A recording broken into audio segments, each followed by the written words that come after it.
Bismillahirrahmanirrahim. Assalamu alaikum. You are watching Biology with Muhammad Ali Nawaz. Today we will discuss about gaseous exchange, which is the first chapter of class 10th and chapter number also 10th. इसमें हम discuss करेंगे gaseous exchange. और gaseous exchange के first में हम कुछ definitions को clear करेंगे, उनका कॉन्सेप्ट क्लियर करेंगे कि गैसियस एक्सचेंज एक्चुअली में होता क्या है। उसके बाद हम प्लांट्स में जो है गैसियस एक्सचेंज का प्रोसेस वो हम डिस्कस करेंगे नेक्स्ट लेक्चर में। तो लेक्चर स्टार्ट करने से पहले अगर आपने चैनल सब्सक्राइब नहीं किया तो चैनल सब्सक्राइब कर लें ताकि आप तक मज़ीद वीडियोस जो हैं वो पहुंच सकें, और बेल आइकन दबाना मत भूलिएगा ताकि आप तक मज़ीद वीडियो लेक्चर्स पहुंच सकें और आप इससे इस्तेफ़ादा हासिल कर सकें। और अगर वीडियो अच्छी लगे, लेक्चर अच्छा लगे तो शेयर भी करें और लाइक भी करें और कमेंट करके बताएं कि आपको कैसी लगी। और अगर कोई इसमें गलती हो या कमी बेशी हो तो वो भी बताएं, फ़ीडबैक दें ताकि हम मज़ीद इसको अच्छे तरीके से आपके साथ शेयर कर सकें अपना नॉलेज। और शेयर लाजमी करें ताकि और दोस्त भी जो आपके हैं वो इससे इस्तेफ़ादा हासिल करें। स्टार्ट करते हैं। बिस्मिल्लाहिर्रहमानिर्रहीम। सबसे पहले हम देखेंगे सेलुलर रेस्पिरेशन। इससे पहले हमें एक दो जो टर्म्स हैं उनको क्लियर करना बहुत ज़रूरी है। जो रेस्पिरेशन है वो दो तरह की होती है, एक एन एरोबिक रेस्पिरेशन और एक एरोबिक रेस्पिरेशन। जो एन एरोबिक रेस्पिरेशन होती है उसमें हम ऑक्सीजन को यूज़ नहीं करते, वो विदाउट ऑक्सीजन के जो हैं वो रेस्पिरेशन होती है, ठीक है, जिसमें फर्मेंटेशन का प्रोसेस भी आ जाता है। और आगे फर्मेंटेशन की दो टाइप्स हैं, एल्कोहलिक फर्मेंटेशन और एल्कोहलिक फर्मेंटेशन, और इसकी एक और टाइप है जिसको हम लैक्टिक एसिड फर्मेंटेशन कहते हैं, ठीक है। जो एन एरोबिक रेस्पिरेशन है उसमें ऑक्सीजन को यूज़ नहीं करते, और जो एरोबिक रेस्पिरेशन है ए से शुरू होती है, एरोबिक AERO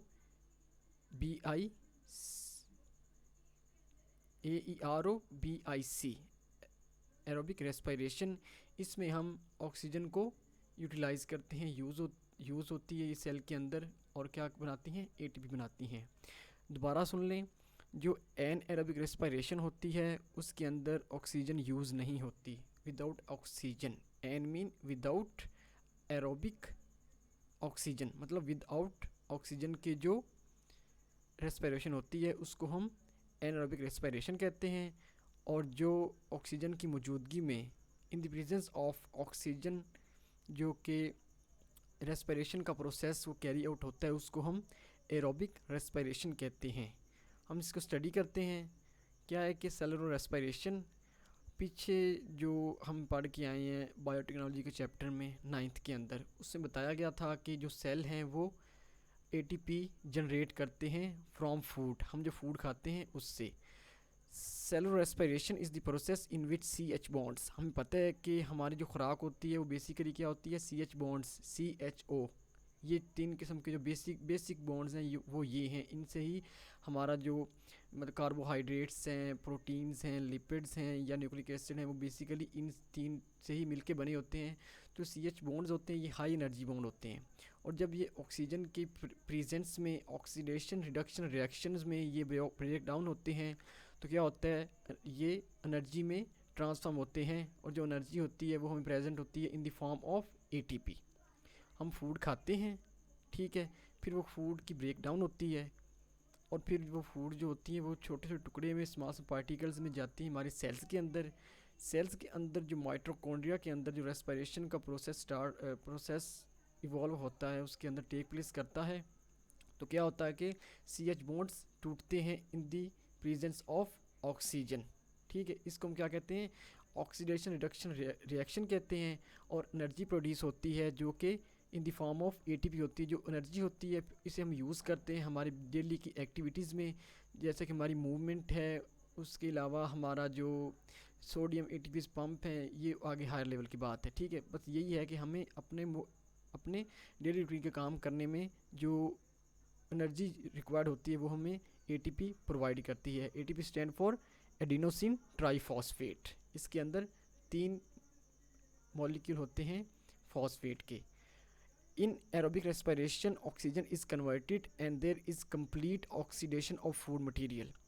ऑक्सीजन की मौजूदगी में ये कैरी आउट होती है और जो हमारी फूड की ब्रेक डाउन है, ऑक्सीडेशन है, वो क्या होती है, वो कंप्लीट होती है। और इसके नतीजे में क्या बनता है, कार्बन डाइऑक्साइड बनती है which is harmful for our body, and water. ये दोनों जो हैं ये रेस्पिरेशन के वेस्ट प्रोडक्ट हैं और also produce in this process. इस प्रोसेस के अंदर क्या होता है कि oxygen carbon dioxide and water भी प्रोड्यूस होते हैं। Organisms get the oxygen organism लेते हैं नीडेड फॉर सेलुलर रेस्पिरेशन, जो कि हमें सेलुलर रेस्पिरेशन के लिए ज़रूरत होती है इसकी, फ्रॉम द इन्वायरमेंट, अपने इन्वायरमेंट से, and provide it to the cells. फिर हम या ऑर्गेनिजम्स क्या करते हैं, ऑक्सीजन लेते हैं अपने इन्वायरमेंट से, ठीक है, जो कि हमारे सेल्स को ज़रूरत होती है। The carbon dioxide produced during cellular respiration is taken out of the cells and ultimately from the body. फिर वो जो हमारी बॉडी में कार्बन डाइऑक्साइड जो है प्रोड्यूस हुई है, वो क्या करेगी, वो ब्लड के ज़रिए हमारे लंग्स तक पहुंचेगी और लंग्स से हम जब सांस को बाहर निकालेंगे तो क्या होगा, कार्बन डाइऑक्साइड जिस्म से निकल जाएगी, ठीक है। ये हो गया प्रोसेस हमारे पास रेस्पिरेशन का, सेलुलर रेस्पिरेशन। इसके बाद हम पढ़ेंगे गैसियस एक्सचेंज। जो गैसियस एक्सचेंज और सेलुलर रेस्पिरेशन है, ये भी अलग अलग 2 टर्म्स हैं, ये सेम नहीं है, ये एक दूसरे के सिनोनिम नहीं है, बल्कि ये अलग-अलग 2 प्रोसेस हैं। जो सेलुलर रेस्पिरेशन है वो क्या चीज़ है, सेल्स के अंदर होती है। जो गैसेस एक्सचेंज है वो क्या होती है, हम पढ़ेंगे। Taking in oxygen and giving out of carbon dioxide is termed as gaseous exchange. जो एनिमल्स हैं वो नाक के ज़रिए, नॉस्ट्रल्स के ज़रिए जो ऑक्सीजन है, जो हवा है, हवा में ऑक्सीजन भी होती है ना, जो ऑक्सीजन है वो अपने लंग्स में ले जाती हैं और फिर क्या कर जब हम बाहर निकालते हैं अपना सांस, तो क्या होता है कि कार्बन डाइऑक्साइड बाहर निकल आती है। तो इस होल प्रोसेस को क्या कहते हैं, gaseous exchange. The term breathing is used for the process through which animal take air in their bodies to get oxygen. एक टर्म यूज़ होती है ब्रीदिंग, हम अक्सर अपनी लाइफ में भी यूज़ करते हैं, डेली रूटीन में भी, कि ब्रीदिंग जो होता है वो एक ऐसा प्रोसेस है जिसके ज़रिए जो एनिमल्स होते हैं, ख़ास तौर पे एनिमल्स, वो ऑक्सीजन को अंदर ले जाते हैं, हवा को अंदर ले जाते हैं और and then give out the air from getting rid of carbon dioxide. फिर क्या होती है, जो कि कार्बन डाइऑक्साइड होती है वो इनहेल एक्सहेल कर देती हैं, बाहर निकाल देती हैं। तो इस पूरे प्रोसेस को हम क्या कहते हैं, ब्रीदिंग या gaseous exchange. Taking in oxygen, oxygen को अंदर ले जाना जिस्म के, और कार्बन डाइऑक्साइड को बाहर निकालना, giving out of carbon dioxide is termed as gaseous exchange. हम बात करते हैं नेक्स्ट, इनका कंपैरिजन करते हैं कि ब्रीदिंग क्या चीज़ है और रेस्पिरेशन चीज़ है। इसको एक ही प्रोसेस नहीं समझना, ये 2 अलग-अलग प्रोसेस हैं। ब्रीदिंग एंड रेस्पिरेशन और नॉट सिनोनिम्स, ये एक दूसरे के हम मानी नहीं है, बल्कि ये अलग-अलग प्रोसेस हैं। बात करते हैं respiration. Respiration involves the mechanical and the biochemical processes.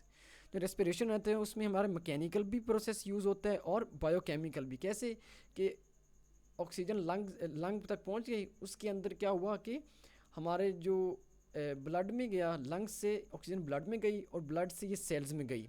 Sales के अंदर, सेल के अंदर जाके रेस्पिरेशन का जो अमल हो रहा है, ख़ास तौर माइटोकॉन्ड्रिया के अंदर, वहाँ पे जाके ये यूज़ हुई। ये होल प्रोसेस क्या है, रेस्पिरेशन या सेलुलर रेस्पिरेशन। वेयर एज अब आगे के breathing is only the mechanical और physical process of exchange of gases. जो ब्रीदिंग है ये मैकेनिकल और फिजिकल प्रोसेस है। क्यों? हमारी फिजिकल जो बॉडी है वो उसमें हमारा नोज़ है, नोज़ का breathing is only the mechanical और physical process of exchange of gases. और जो ब्रीदिंग है वो उस मैकेनिकल भी हमारे मैकेनिकल प्रोसेस भी और फिजिकल प्रोसेस भी है फॉर सम एक्सटेंट। क्यों? इसमें हमारे जो फिजिकली ये हमारा नोज़ है, नोज़ नोस्ट्रिल्स हैं, आगे फेरिंग्स है और आगे फिर वो विंड पाइप है। उसके बाद हमारे क्या कहते हैं ब्रोंकाई है, ब्रोंक्यूल्स है, लंग्स के अंदर जो भी वो सिस्टम पाया जाता है उसके अंदर जाके ये सारा कुछ जो है वो प्रोसेस टेक प्लेस करना होता है। ठीक है, ये था हमारा आज का लेक्चर जो कि था गैसियस एक्सचेंज के बारे में। ठीक है, for more video lectures please subscribe my channel biology with Mohammad Ali Nawaz and thank you, thanks for watching.